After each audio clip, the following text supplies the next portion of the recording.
Olha, a primeira coisa fundamental é que os cristãos têm aí a oportunidade de serem cristãos. Primeira coisa fundamental é a necessidade. Nunca o Brasil e o mundo precisaram tanto que os cristãos sejam cristãos de verdade, que as pessoas de Deus sejam de Deus de verdade. Hoje eu estava olhando o meu feed de notícias no Facebook e de repente eu me deparei com um comentário de um pastor, inclusive da nossa denominação, numa página de uma liderança, de um líder nacional. E no comentário dele, ele se referia, me parece que ao STF, com um termo muito pesado.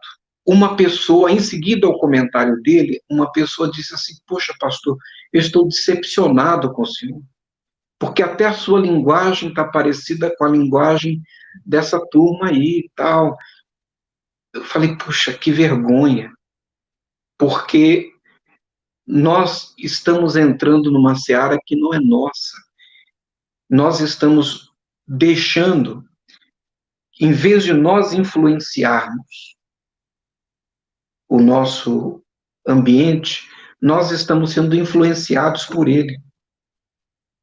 Nós podemos ser termômetro ou termostato. Né? O termômetro, se a temperatura sobe, ele sinaliza uma temperatura maior, se ela desce, ele baixa. O termostato não. O termostato não se incomoda qual é a temperatura. Ele nem quer saber. A temperatura vai ser o que ele quer que seja. Então, o termostato, ele vira para 15 graus. Daqui a pouco, todo o ambiente está com 15 graus. Ele vai para 22, daqui a pouco, todo o ambiente está com 22. Jesus nunca foi um termômetro. Jesus sempre foi um poderoso termostato.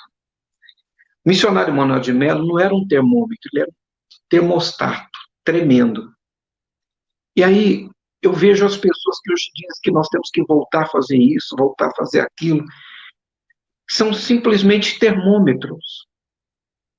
Não são indutores de santidade, indutores de comportamento, indutores de postura.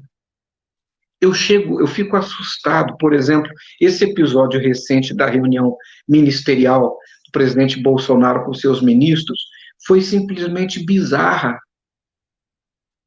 Quando eu assisti, eu vi muitos irmãos depois comentando, comemorando, até pastores, tal, importantes nossos. Eu não vi motivo nenhum de comemoração, eu fiquei com vergonha. Aquilo é uma bizarrice.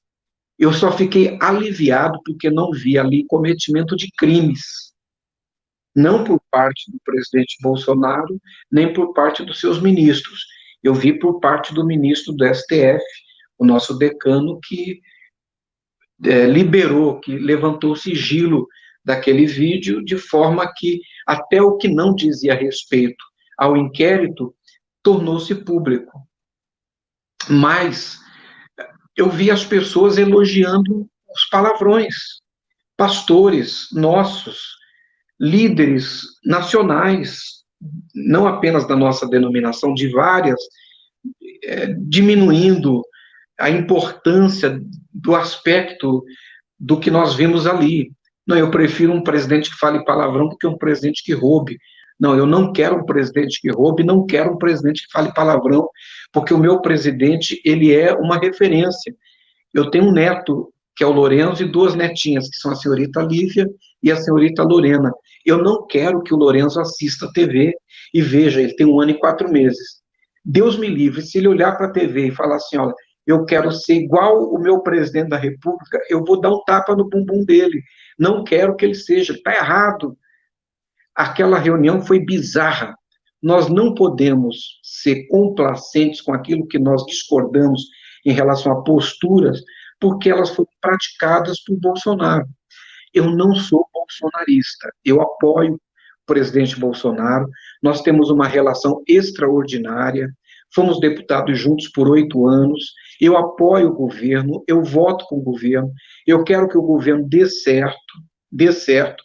Quando eu estive hospitalizado, que eu passei o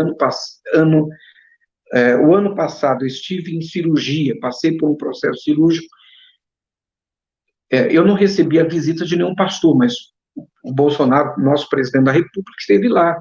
Ele foi no hospital me visitar, esteve comigo, passamos uns 40 minutos conversando, rindo, relembrando algumas coisas. Eu tenho muito carinho por ele, muito respeito, eu torço por ele, eu oro por ele, eu ajudo no que posso. Agora, eu não consigo concordar com tudo que ele fala, com tudo que ele faz. Mesmo assim, apesar de não concordar com tudo, eu não sou adversário, eu não saio por aí criticando. Eu apoio o que dá para apoiar, eu quero ver o governo dando certo, porque eu quero ver o Brasil dando certo, mas eu tenho um compromisso inarredável com aquilo que são os valores que nós temos ensinado, procurado praticar e procurado ensinar esses anos todos. Então, é muito importante para o Brasil que o cristão seja cristão, que a gente aplique, que a gente viva aquilo que a gente aprendeu e pregou a vida toda. Não dá para chegar no ambiente virtual e no ambiente virtual a gente se deformar, as palavras mudarem, o vocabulário mudar, as pessoas se tornarem agressivas e deixarem de se preocupar em perguntar a si mesmas, poxa, o que é que o Espírito Santo em mim sente por essa pessoa que eu estou dizendo que é canalha, porque essa pessoa é filho de alguém, é pai de alguém, aquela pessoa que eu estou xingando, aquela autoridade que eu estou desrespeitando em nome da defesa de uma ideologia. Então, a nossa ideologia, ela não é da terra, ela é do céu. E o nosso compromisso maior nem é com a direita, nem com a esquerda, é com aquilo que vem do alto, é com o reino de Deus. Um repórter da Bloomberg me perguntou recentemente, semana passada, falou, deputado, você é bolsonarista? Os evangélicos, eles estão com Bolsonaro incondicionalmente? Eu disse, não. Primeiro, eu não sou bolsonarista, eu apoio o presidente Bolsonaro e o governo dele, mas não sou bolsonarista. Segundo, a igreja não apoia politicamente Bolsonaro incondicionalmente. A igreja defende uma agenda. A igreja tem uma agenda. Essa agenda, ela é ocupada por princípios, fundamentos, valores.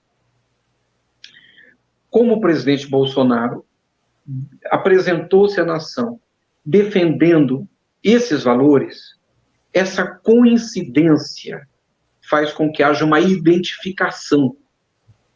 Então, nós apoiamos a agenda.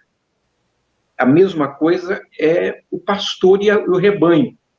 O rebanho vai para a igreja, ele ouve o pastor, ele se submete, ele obedece, ele respeita. Enquanto o pastor está abraçado com a Bíblia Sagrada. Se o pastor ele deixa a Bíblia Sagrada de lado, não é? Ele deixa ela de lado, a igreja, se ela é séria, ela fica com a Bíblia e não com o pastor. O nosso compromisso é com a nossa agenda, com os valores que nós defendemos, com os fundamentos que nós cremos, com os princípios que nos norteiam. Enquanto Bolsonaro defender esses princípios, nós vamos estar com ele. O dia que ele não estiver defendendo esses valores, esses princípios, nós vamos permanecer com a agenda, nós vamos ficar com essa agenda. Então, eu torço muito para que o presidente Bolsonaro acerte, eu oro por ele, eu ajudo com meu voto, eu defendo quando dá para defender, quando é defensável. Agora, quando não é, quando excede um pouquinho, aí não, porque o tempo vai passando, e na medida que o tempo vai passando, nós precisamos nos preocupar com que legado nós vamos deixar.